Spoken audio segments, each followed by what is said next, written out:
Well, we welcome all of you. The little ritual that we just did, the bride making 7 circles around her husband, the number 7 in our faith is really the number of perfection.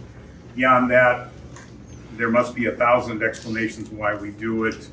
The most spiritual one I've heard of is the idea of making that circle is literally creating a vortex and literally bringing the light of heaven into their house.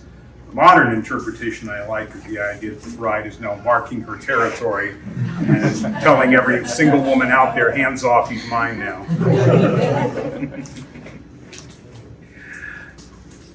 In the book of Ecclesiastes, we are taught that there is a time to rend and a time to mend.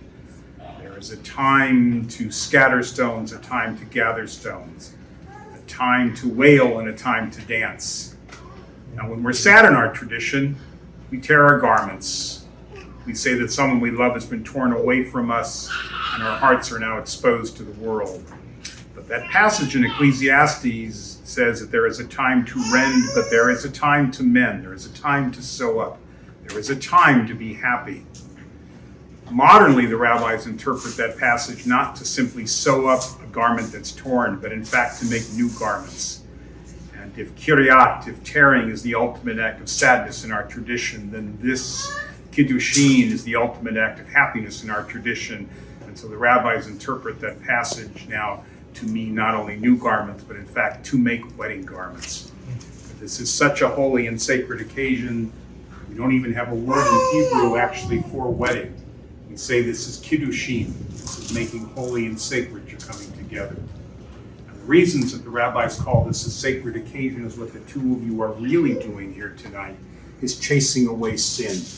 For the very first words that the Torah ever mentions about a wedding is actually a pronouncement of a sin. In that 6th night in the Garden of Eden, as the sun is going down, as the first Shabbos is about to begin, God notices that Adam is crying. God asks Adam why. And Adam says, well, Lord, I performed the task that you asked me to do. I matched the animals with their mates, and I gave them their names. And then I looked around, and I didn't find a mate for myself. God went, oi, I forgot to make a mate for Adam. So he pronounced the sin by saying that it's not good for the man to be alone.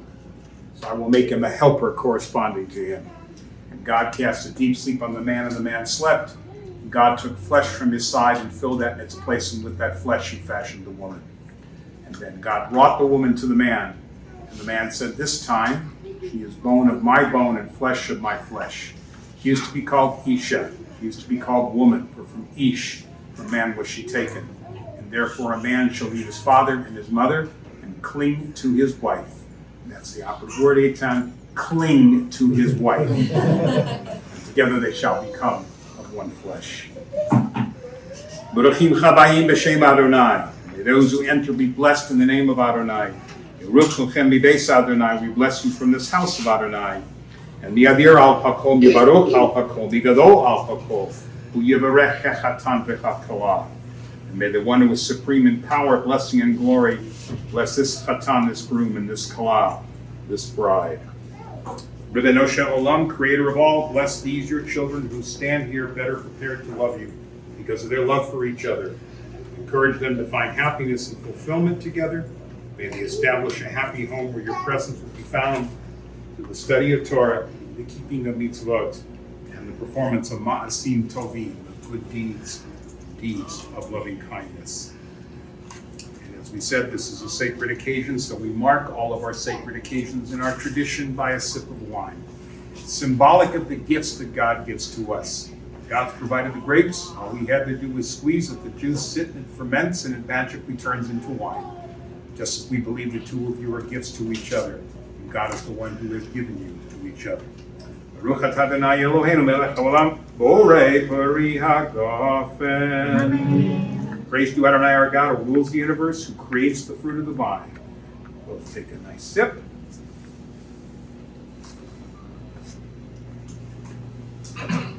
Don't spill it. She's supposed to spill it, actually. Oh. God's bounty spilling out over.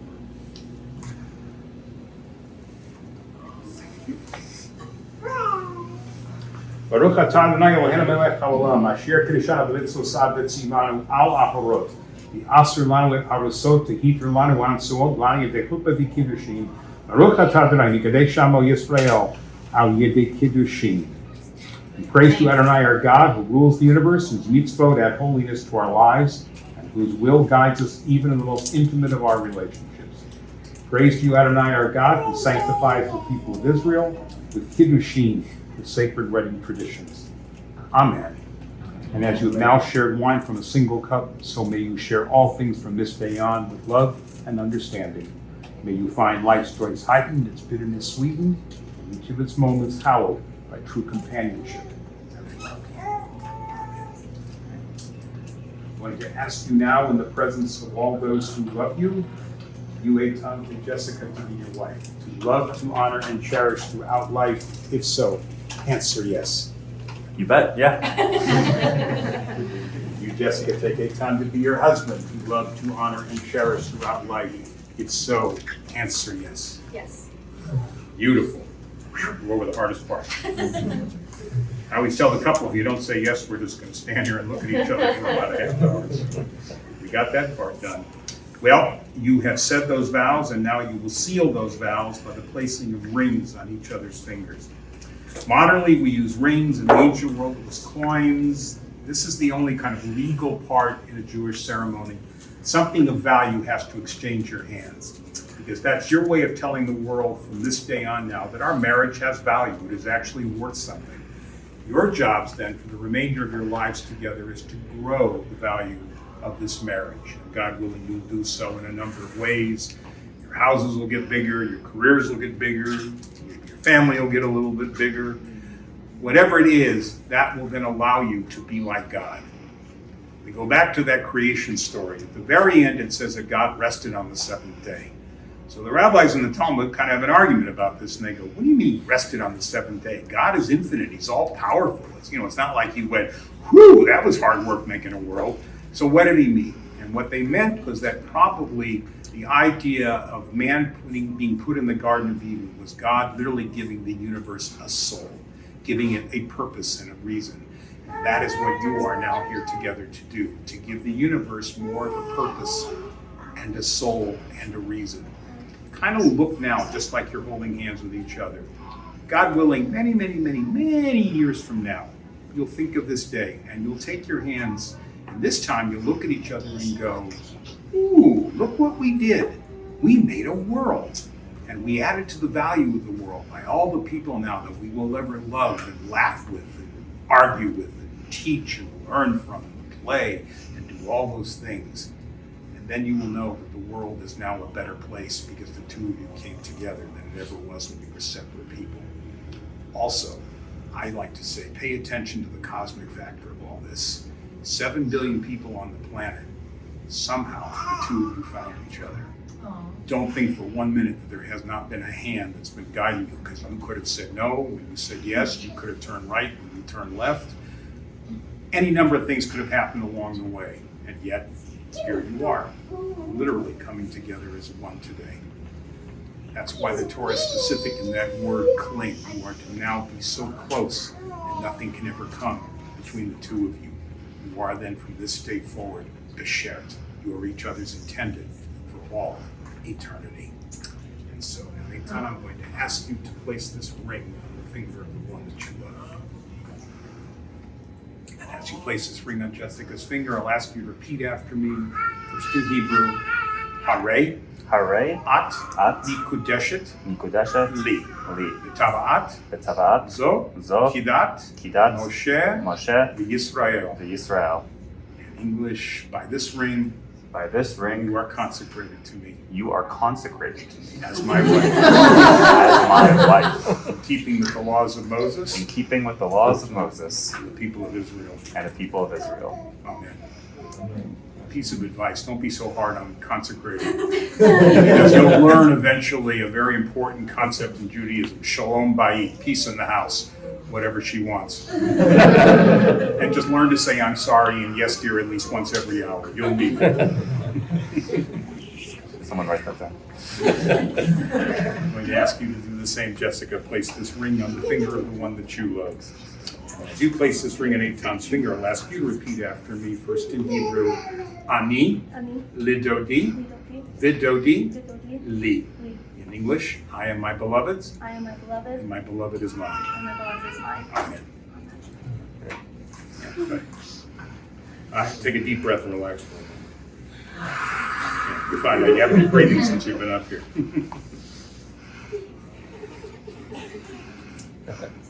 So, this is the part where the couple is breathlessly waiting for the rabbi's great advice at this moment, to which I always say, I'm sorry, I didn't come with any advice. Mainly because what good is advice? It's worth absolutely nothing. I'm sure you've been getting plenty of it coming up to this day. If you're like most couples that I know, it goes in one ear, it goes out the other. You're going to make up the rules for your marriage as you go along. It's really on-the-job training.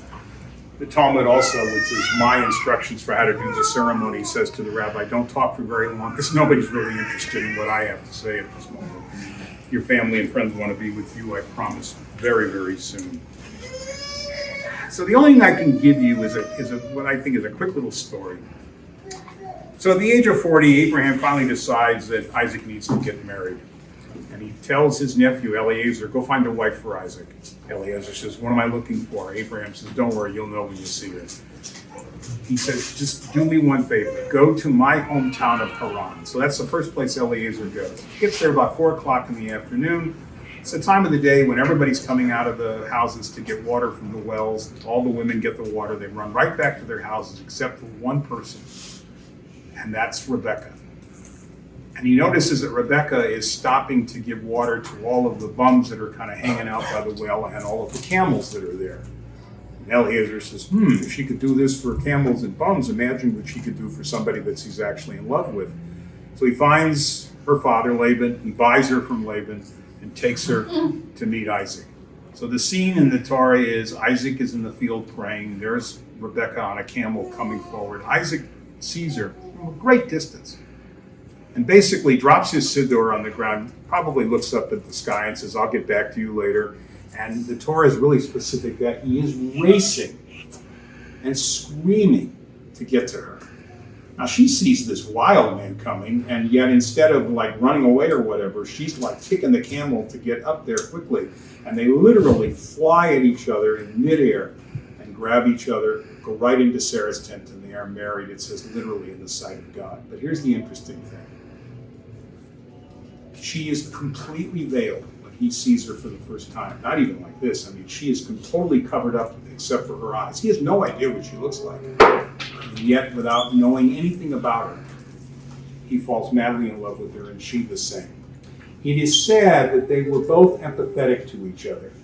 That in Rebecca's case, she instinctively knows what Isaac has gone through with the binding at the top of Mount Moriah. And she wants to take that pain of having nearly been sacrificed away.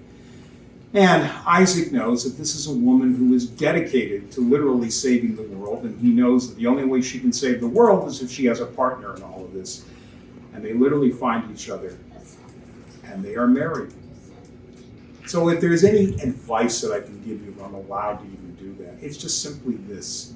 Remember that word, empathy. Just take the time every day to kind of just look at each other and just kind of feel each other in that respect.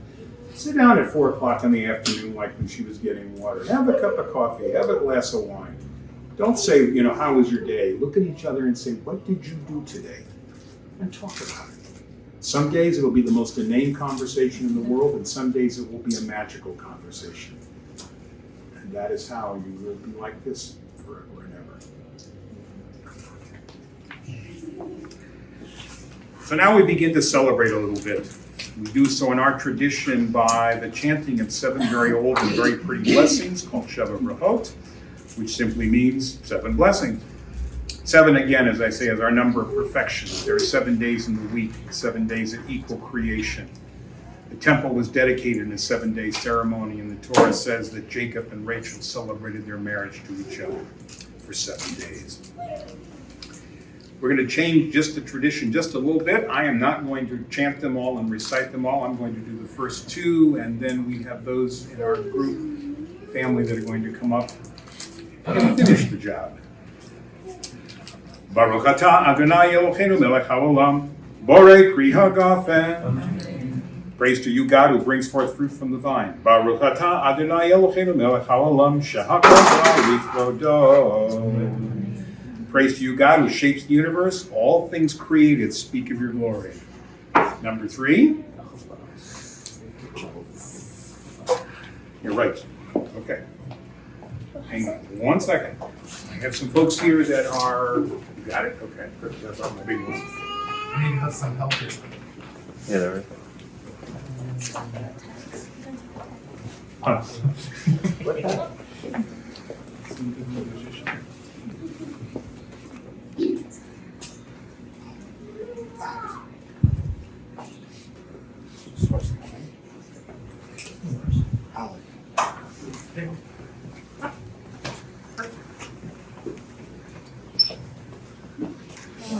Yes, number 3.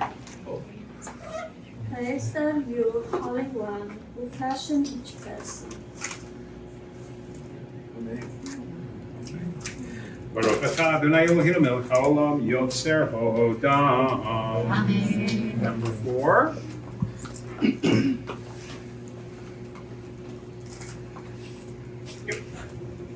We praise you, God, for forming each person in your image. You have planted within us a vision of you and given us the means that we may flourish through time. Praised are you, creator of humanity.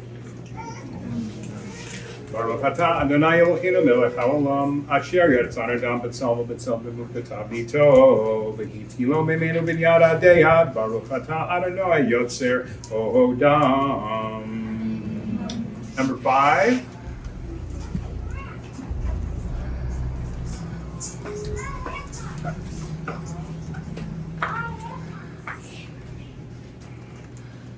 סוס בסיס ותגאל בהכרה, בקיבוץ בניها בתוכה בשמחה, ברוך אתה אדוני משמח ציון בבניה.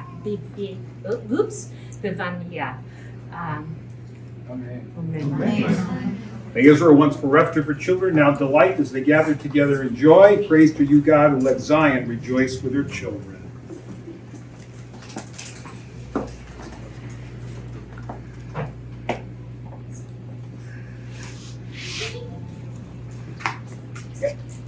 שמח תשמח רעים הערבים כשמך ירצך בגן עדן מקדם. ברוך אתה אדוני משמח נתן וכלה. Let these loving friends taste of the bliss you gave the first man and woman in the Garden of Eden in the days of old. Praised are you, the presence who dwells with the bride and groom in delight. Beautiful. And number 7.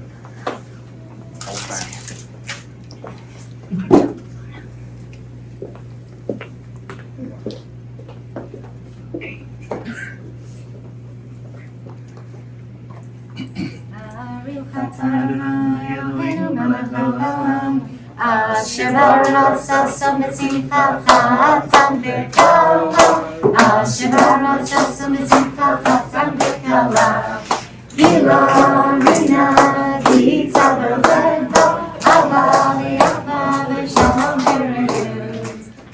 Hear Adonai Eloheinu Yishama b'harei Yehuda, u'b'chutzot Yerushalayim. Kol sason v'kol simcha, kol chatan v'kol kala. Kol Sason v'kol simcha, kol chatan v'kol kala. Kol mitzalach chatanim mechupatam, u'narim b'neginatam. Baruch atah Adonai, mesamech chatan im hakala. Praised are you who lights the world with happiness and contentment, love and companionship, peace and friendship, bridegroom and bride. Let the mountains of Israel dance, let the gates of Jerusalem ring with the sounds of joy, song, merriment, and delight. The voice of the groom, the voice of the bride, happy shouts of their friends and companions. We praise you, God, who brings bride and groom together to rejoice in each other. Amen. Good.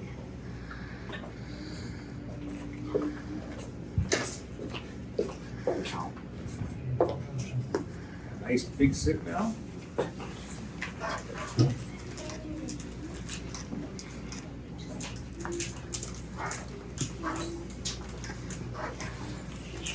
Perfect.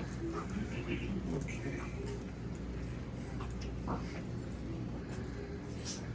If 7's our number of perfection, then 8 is our attempt to rise to something greater than perfection. So to those 7 blessings, I'll add an 8th blessing. When you speak with your beloved, may you always know the joy of companionship. When you touch your beloved, may you remain ever open to happiness. When you disagree, as I know couples will do, may you always think of compromise. When you see each other, may your eyes be filled with the wonder at the miracle of your love. Throughout your lives, may the vigor and sweetness of your love continue to startle you, so that you will always know God's blessings in your home and in your hearts. Amen. And we're going to add yet another blessing. Yeah, you can actually you can take it down. Okay. Yep. I think you got it.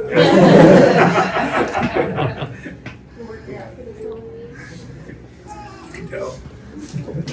I'll ask us all, if we can, to rise, please, to say a blessing for what is going on in Israel right now. I suspect that many of you might even know people that have been through that tragedy, and it's a good time for us to come together. אבינו שבשמיים, צור ישראל וגואלו, ברך את מדינת ישראל וראשית צמיחת גאולתנו, הגן עליה בעזרת חסדך, ופרוס עליה סוכת שלומך, ושלח אורך ועמיתך לראשי שריה ויועציה, ותקנם בעצה טובה מלפניך. חזק את ידי מגיני ארץ קודשנו, ונתחילם אלוהינו ישועה, ועטר ניצחון תעטרם, נתת שלום בארץ ושמחת עולם ליושביה. בית אחינו כל בית ישראל תקדנה בכל ארצות זרעיהם, ותולדכם ירק ומיעוט ציון יראך, ירושלים ישכן שמך, ככתוב בתורת משה עבדך, יהיה נדחך בצר שמיים, משם יקבצך אדוני אלוהיך, משם ייקחך, ויביאך אדוני אלוהיך אל הארץ אשר ישוע בתך, וישתה ביתך ודברך מאבותיך. ויחד בלבנו לאהבה וליראה את שמך ולשמור את כל דברי תורתך, ושלח לנו מהרה בן דוד משיח צדקך, לבדוק מחכה קץ ישועתך. הופע באדר גאון עוזך וכל יושבי תבל ארצך, ויאמר כל אשר נשמה באפו אדוני אלוהי ישראל המלך ומלכותו וכל משלה. אמן. סלח. Amen. Amen. You all may be seated, please.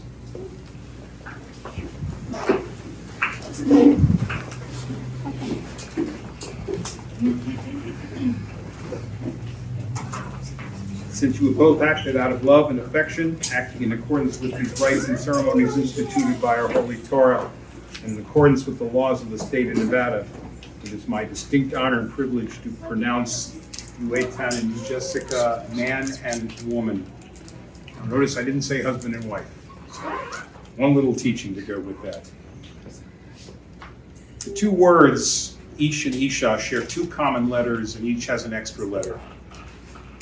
Ish has the extra Hebrew letter Yud, Isha the extra Hebrew letter Chai. When you put the letters Yud and Chai together, that's the divine way that God's name is spelled in Torah. And so as the two of you are together, then God is a part of your life and a part of all the lives of everyone that you'll ever touch and bathe in God's life, all the years that you are together. And you're left with the two common letters, Aleph and Shin. That spells the Hebrew word Aish, the word for fire. And just remember that fire consumes everything that it comes in contact with. Yivarecha Adonai v'yishmerecha, may God bless you and keep you. Ya'er Adonai panav elecha v'yihunecha, may God's countenance shine upon you and be gracious unto you. Yisad Adonai panav elecha v'yasem lecha shalom, and may God always turn His face towards you and bring you peace. Amen. And everything comes to an end when we break this glass. Now Now, there are probably 1,000 reasons again why we do this, but don't worry, I'm only going to give you 3. You have much better things to do than listen to me give you 1,000 reasons why you should break this glass. So the first one is just a mathematical formula that says that may your marriage last longer, the number of pieces this breaks into, and the length of time it takes the two of you to put them all back together again. So you better give it a good zatz. The Talmudic reason is just to remind us the great temple in Jerusalem, 2,000 years it is destroyed. For some reason it is yet to be rebuilt. From that we learn that life is fragile. It breaks very easily, but it takes a great deal of work and effort to put it back together again when it is broken. The third reason is what I love to tell is in Yiddish. It's an old wives' tale, Baba Maisa. It says you break this glass to let everybody in the congregation know the wedding is over, so you can all start making, as soon as we hear the crashing, a lot of noise. Simcha, mazel tov, whatever you want to say, scream, yell, sing, whatever. The reason we do this is we have to make a lot of noise because we believe there's a little mazik, a little demon coming to make a little mishigas on your married life. But hopefully by the time he gets here, all he's going to hear is all the screaming and yelling and the glass breaking. He will think that a demon has already been here and done his job. He's going to leave and go bother somebody else getting married. This is Vegas. It shouldn't be too hard to find somebody. And you will get out of here safely and have a good start on your lives together. So whatever you wish to believe, let me be the first to congratulate you. Thank you for this honor. I wish for you everything you wish for yourselves in life. I wish for you the Hebrew letter A, the number 18, our symbol and our number for life, that you have 18 times the amount of happiness that this plays into. Up to you both. It's all up to you. Don't miss, otherwise we have to fast for 40 days. There's the fat end.